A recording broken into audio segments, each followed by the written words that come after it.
Assalamualaikum warahmatullahi wabarakatuh. Selamat pagi dan salam sejahtera untuk kita semua.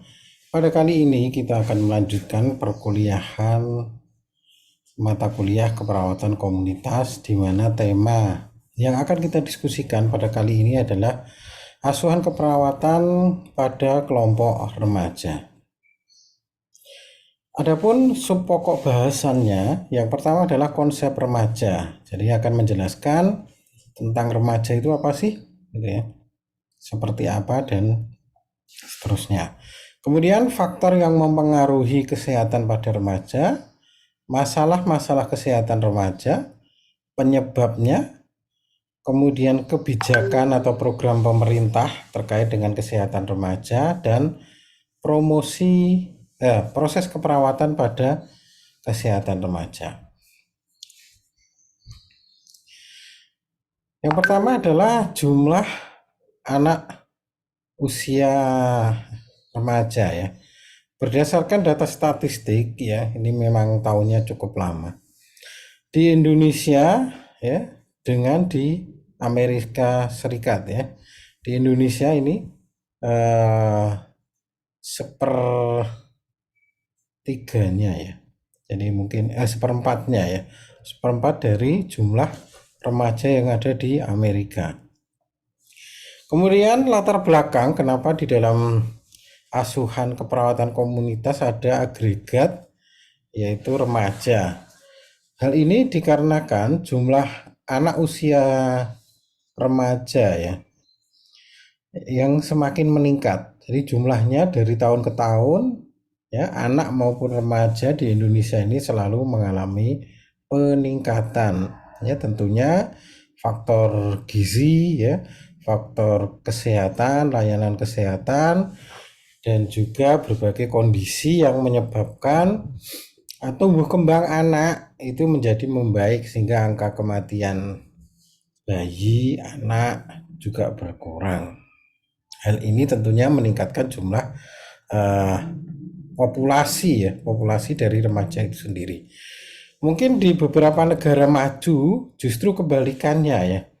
Di beberapa negara maju seperti Jepang itu angka pernikahan ya, itu justru berkurang dan angka orang tua yang ingin memiliki anak juga berkurang. Di Indonesia saat ini mungkin kalian pernah dengar ya baru-baru ini, yaitu child free. Artinya orang berkeluarga tetapi tidak menginginkan anak. Ya, dia dengan berbagai alasan tentunya. Tetapi meskipun sudah ada hal seperti itu, di Indonesia nyatanya jumlah remaja terus bertambah. Kemudian tekanan dari pertumbuhan dan perkembangan yang cepat tadi ya. Kemudian optimalisasi tumbuh kembang ya. Jadi perlu sekali dengan bertambahnya jumlah remaja tadi harus dilakukan optimalisasi supaya remaja-remaja ini tumbuh menjadi remaja yang sehat, tentunya dengan intelektual dan etika dan attitude yang baik, karena mereka adalah calon generasi penerus bangsa ya. Mungkin termasuk kalian ya, ini kategori di remaja sampai dewasa muda ya. Mungkin kalian ada yang 19 tahunan sampai ada yang 20 tahunan. Kemudian tantangan bagi perawat komunitas tentunya karena kita juga memiliki sasaran layanan ya, sasaran layanan keperawatan komunitas, utamanya perawat-perawat yang bekerja di puskesmas, itu menjadikan agregat atau kelompok remaja ini menjadi kelompok yang berhak untuk mendapatkan layanan kesehatan. Masuk ke dalam konsep remaja. Remaja adalah salah satu kelompok risiko terhadap kesehatan yang membutuhkan perhatian dan pelayanan khusus ya. Karena kekhasannya, remaja ini merupakan transisi ya. Jadi transisi dari anak-anak menuju ke dewasa ya.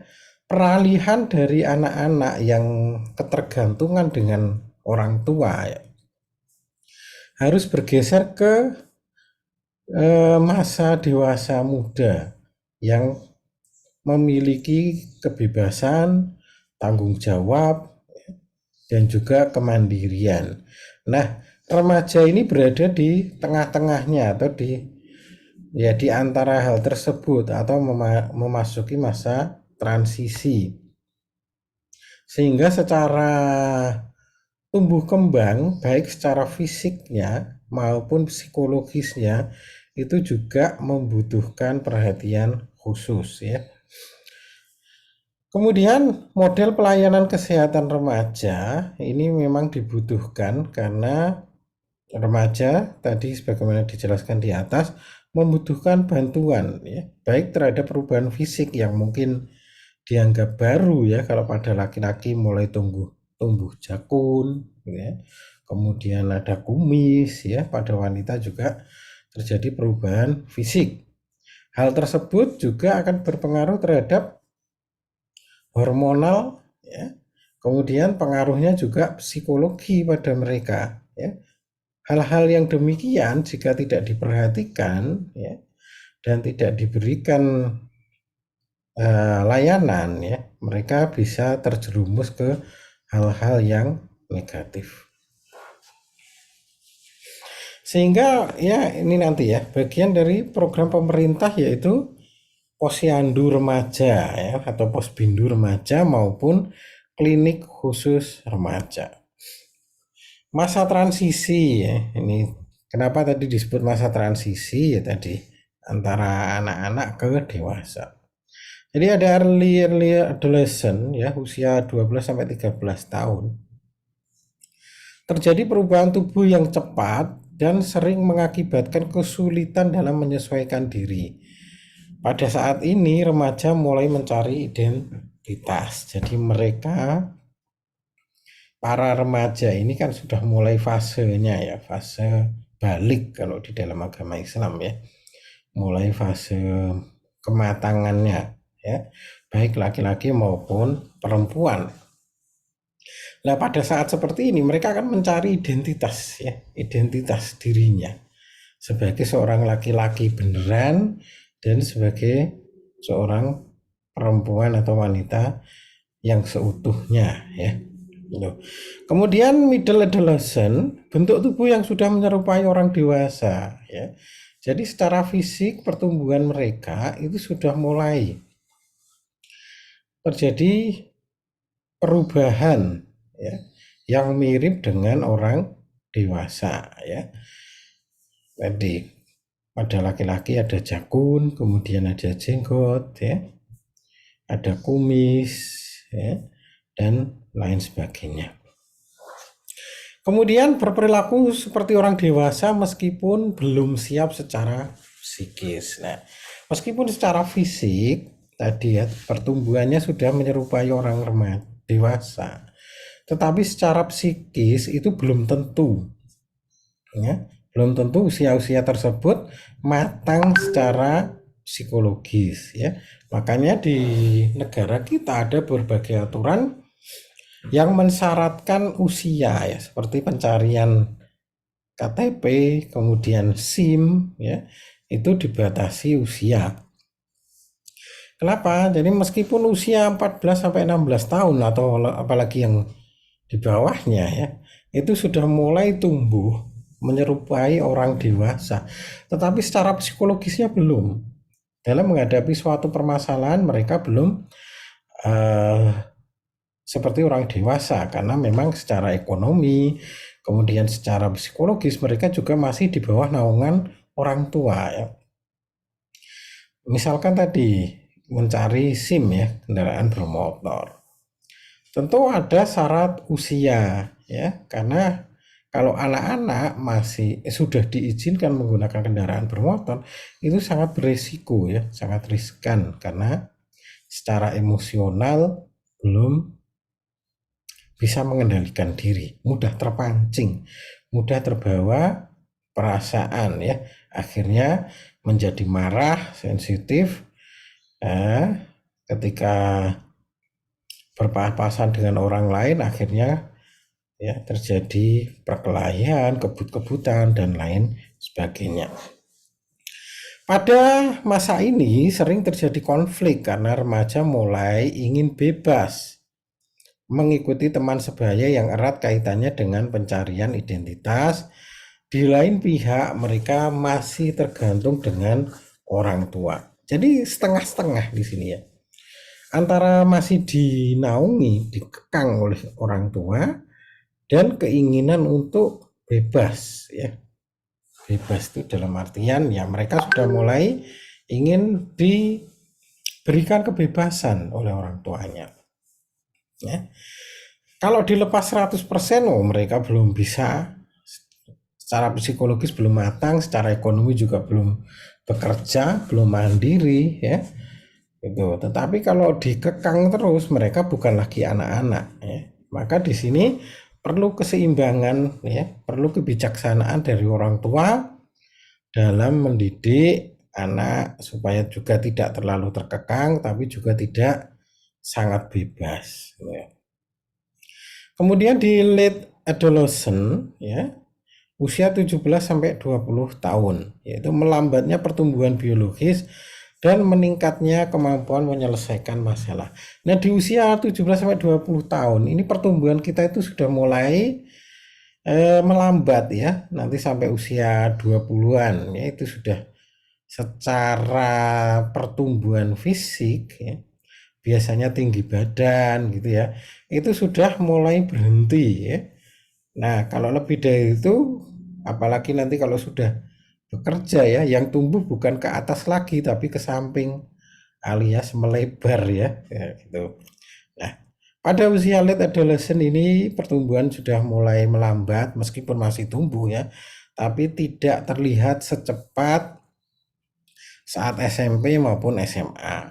Ya, kalau SMP, SMA kan dilihat itu tiba-tiba langsung, cepat sekali ya pertumbuhannya. Tapi kalau sudah di atas, sudah mulai masuk usia kuliah gitu ya, ya kan segitu-gitu saja gitu ya. Karena pertumbuhan biologisnya tadi sudah mulai melambat. Tetapi kemampuan psikologisnya ya, kognitifnya itu juga semakin matang dalam menyelesaikan masalah. Nah, ini tugas perkembangan remaja. Yang pertama adalah menyesuaikan diri dengan perubahan fisiologis dan psikologis. Jadi harus menyesuaikan. Kalau anak-anak ya pakai kaos oblong, pakai kaos nggak pakai ini baju daleman atau kaos daleman ya, itu biasa saja gitu ya. Kemudian ya pakai celana tipis atau ini biasa saja. Tapi kalau sudah mengalami perubahan fisik, remaja ya nggak bisa seperti itu lagi ya, karena sudah mulai mirip dengan fisik orang dewasa. Jadi cara berpakaian ya, cara berperilaku itu juga harus berubah ya, menyesuaikan. Kalau anak-anak mau tidur ya, mau posisi seperti apa, mau ngangkang, mau itu kan biasa saja gitu. Tapi kalau sudah usia remaja, ya itu sudah nggak boleh lagi, harus bisa menjaga ya kehormatan atau di dalam agama disebut muruah ya, kehormatan. Jadi kalau sudah mulai remaja itu harus ada kehormatan di dalam dirinya yang melekat ya, bukan lagi orang tuanya ya, tetapi pada dirinya. Sehingga kalau duduk, berbaring ya itu harus benar-benar memperhatikan, termasuk cara berpakaian, cara bicara, bersikap itu juga harus berubah mengikuti pertumbuhan fisik eh, remaja tersebut ya. Kemudian mampu belajar bersosialisasi ya, karena tadi untuk menemukan identitas sebagai laki-laki atau sebagai perempuan maka harus bersosialisasi ya, baik dengan sesama maupun yang berbeda, tetapi ada batas-batas moralnya di situ ya. Kalau anak-anak laki-laki perempuan mau main seperti apa biasa saja gitu ya. Tetapi kalau sudah remaja ada adab-adab ya, ada etika ya yang harus dipatuhi ya di dalam berinteraksi antara laki-laki dan perempuan. Harus didasari saling menghormati dan saling menghargai.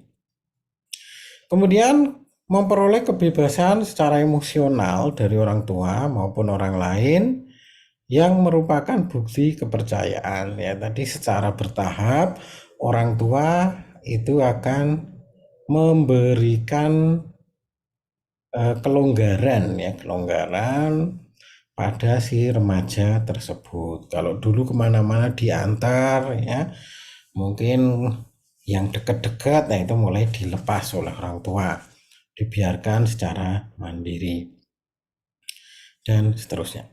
Kemudian menjadi warga negara yang bertanggung jawab tadi ya, remaja itu sudah mulai punya tanggung jawab ya. Jadi kesalahan yang dia lakukan tidak lagi dibebankan pada orang tua semata, tetapi juga melekat pada si remaja itu sendiri. Kemudian memperoleh kemandirian dan kepastian secara ekonomi. Masalah kesehatan pada remaja antara lain gangguan gizi ya, baik terlalu kurus maupun obesitas ya, karena pada usia-usia ini kan usia mencari identitas ya. Jadi konsep-konsep tentang cantik, ganteng ya itu umumnya sudah mulai muncul ya. Jadi sangat peduli dengan bentuk tubuh ya. Sehingga gangguan gizi ini bisa dikatakan mulai menjadi permasalahan bagi remaja, baik tadi tidak proporsional itu bisa terlalu kurus atau terlalu gemuk. Kemudian penyalahgunaan nafsa ya, narkotik, psikotropik dan zat adiktif ya. Intinya obat-obatan terlarang lah ini ya. Ini juga sangat rawan ya beredar pada usia remaja. Jadi ini harus dikendalikan, ditangani ya dan selalu dijauhi oleh remaja. Kemudian peningkatan IMS, infeksi menular seksual dan HIV/AIDS ya. Ini karena pergaulan bebas ya. Ini juga menjadi permasalahan yang harus ditanggulangi. Kehamilan di luar nikah pada remaja atau kehamilan dini pada remaja yang ya menikah di usia masih belia ya, masih kecil. Kemudian kecelakaan karena tadi ya menggunakan kendaraan bermotor yang belum waktunya ya, ini bisa menjadikan risiko kecelakaan pada remaja itu tinggi.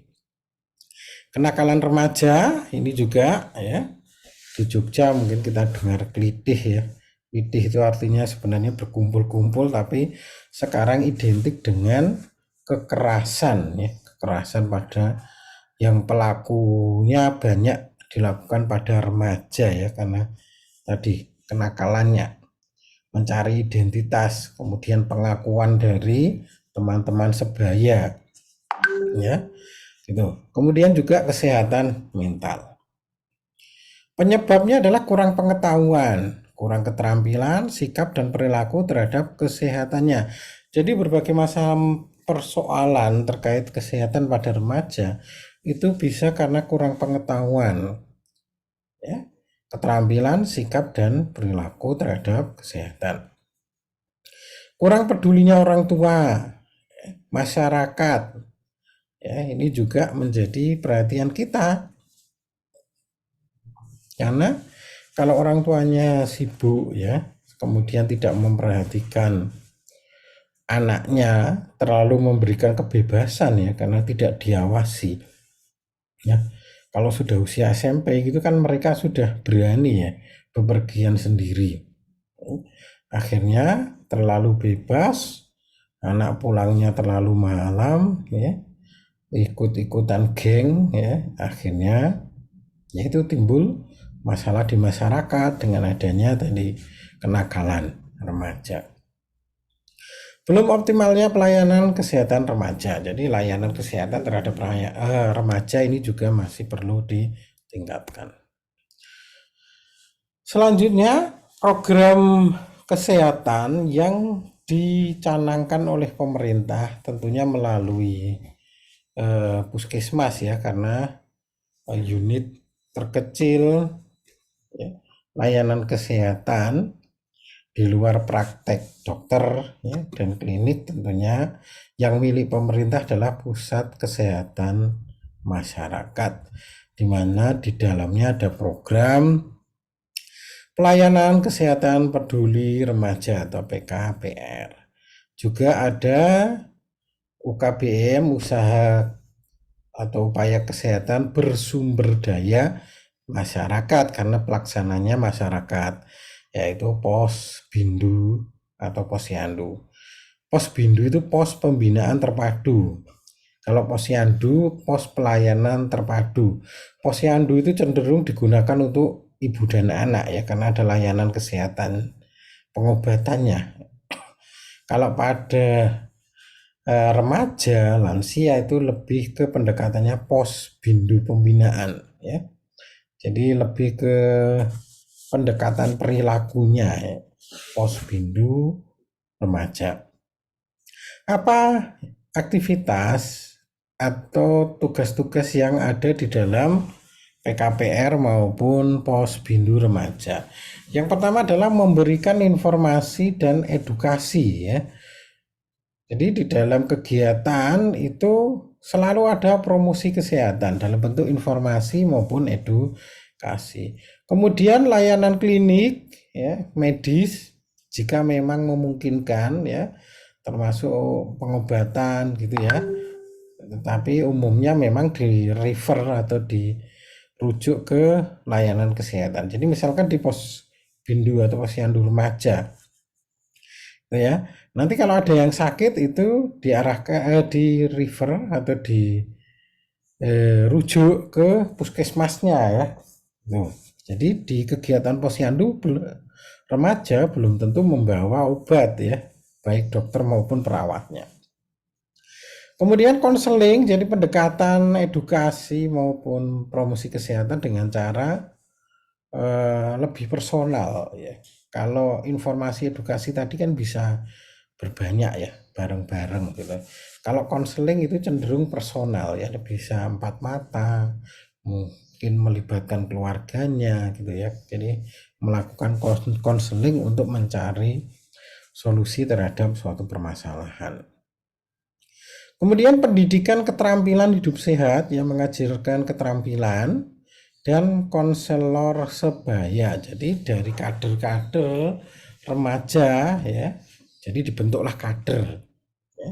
Kemudian kader ini diajari cara konseling sebaya supaya tentunya tidak menunggu dari pemberi layanan kesehatan ya, tapi secara proaktif pos bindu remaja tadi juga bisa dilaksanakan oleh kader-kader dari internal mereka sendiri. Strategi intervensinya yang pertama adalah partisipasi aktif remaja ya. Partisipasi aktif yang pertama dengan melibatkan mereka menjadi salah satu kader ya. Kader itu tentunya orang yang dilatih oleh tenaga kesehatan, memiliki kemampuan keterampilan ya, mendekati atau mirip dengan tenaga kesehatan tertentu ya, tidak 100% ya, nggak mungkin ya. Jadi sesuai dengan kebutuhan dari remaja, karena di sini adalah untuk posyandu remaja ya, atau untuk layanan kesehatan pada remaja. Bentuk partisipasi aktif berikutnya apa? Melibatkan remaja di dalam kegiatan ya, dari kepanitiaan, jadi peserta. Nah, itu tentunya dari, oleh, dan untuk mereka. Mereka di situ adalah remaja. Kemudian partisipasi orang tua dan masyarakat. Jadi tidak hanya remajanya, tetapi juga orang tua dan masyarakat. Masyarakat juga ikut terlibat di dalam pemantauan ya. Tadi misalkan remaja pulang malam ya. Kemudian ada kumpul-kumpul remaja yang mengarah ke hal-hal kenakalan remaja. Nah, itu masyarakat juga ikut memantau ya. Sehingga risiko terjadinya hal-hal yang tidak diinginkan atau bahasa yang mungkin yang salah tadi tapi sudah umum, yaitu kelitih tadi. Nah, ini harus ini akan bisa dicegah ya dengan keterlibatan masyarakat. Kemudian peningkatan kemitraan antar institusi yaitu lewat lembaga, organisasi, dan sektor swasta dalam upaya kesehatan remaja. Jadi di dalam memberikan layanan kesehatan remaja memang tidak bisa sendiri ya. Puskesmas itu tidak bisa sendiri hanya dengan masyarakat, tapi juga melibatkan sektor-sektor lain. Kalau keamanan ya dengan polisi ya, kemudian sektor swasta ya dengan LSM ya. Kalau kaitannya dengan pekerjaan ya mungkin bermitra dengan industri ataupun UKM yang ada di sekitar wilayah tersebut. Kemudian peningkatan penyediaan dan pemanfaatan layanan kesehatan yang berkualitas. Nah, ini peran perawat komunitas pada remaja yaitu advokat, yaitu membela, mendampingi remaja jika terjadi suatu permasalahan, melakukan promosi kesehatan, intervensi sosial pada remaja, dan kolaborasi dan bermitra dengan lembaga lain. Terakhir, kita akan masuk karena kita sebagai perawat tentunya di dalam memberikan layanan kesehatan kepada remaja harus ada proses keperawatan ya, dari pengkajian, diagnosis, perencanaan, implementasi, dan evaluasi. Nah, di dalam proses keperawatan karena remaja ini bagian dari agregat yang ada di komunitas, maka kita melakukan pendekatan dengan community as partner ya, pakai CAP, di mana ada core ya dan ada subsistem di situ ya. Nah, pengkajian core terkait dengan jumlah remaja, riwayat perkembangan, kebiasaan, perilaku, nilai, keyakinan, dan agama.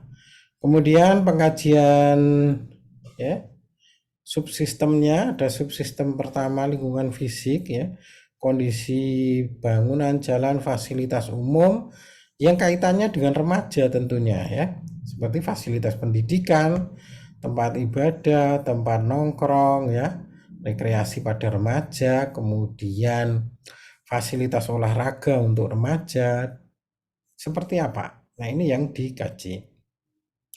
Layanan kesehatan, apakah ada layanan kesehatan di lingkungan tersebut, utamanya yang berkaitan dengan layanan khusus untuk remaja.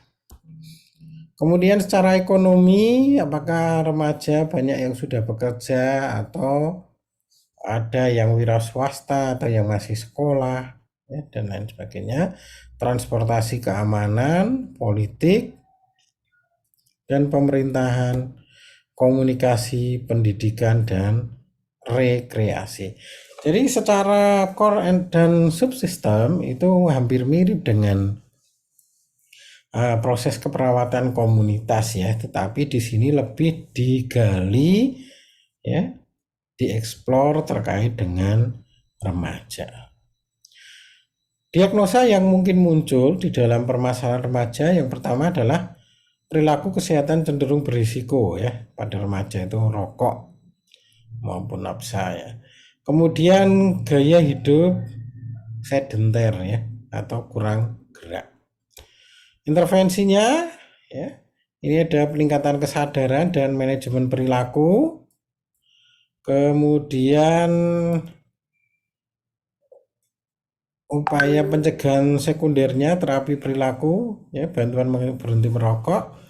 Tersiernya pengembangan kesehatan komunitas dan pengembangan program ya. Strategi intervensi keperawatan ya, itu ada 3 ya. Jadi proses kelompok, kegiatan yang dilakukan dengan melibatkan orang lain ya, seperti keluarga atau sesama kelompok. Jadi membentuk kelompok peduli remaja.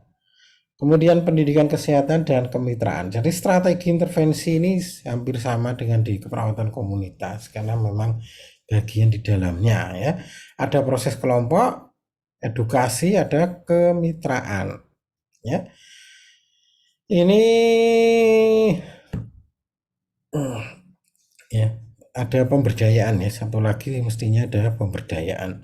Nah, ini juga fokuskan pada remajanya. Jadi proses kelompoknya ya berarti membentuk kelompok peduli remaja yang terdiri dari anggotanya ya remaja yang ada di masyarakat tersebut, orang-orang terdekat dari remaja maupun ya tokoh yang memang menjadi panutan ya atau yang didengar oleh remaja.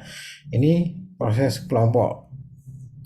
Kemudian edukasi yang menyebarkan informasi terkait dengan kesehatan pada remaja, perilaku remaja, tumbuh kembang remaja, termasuk bahaya-bahaya yang harus dihindari oleh remaja.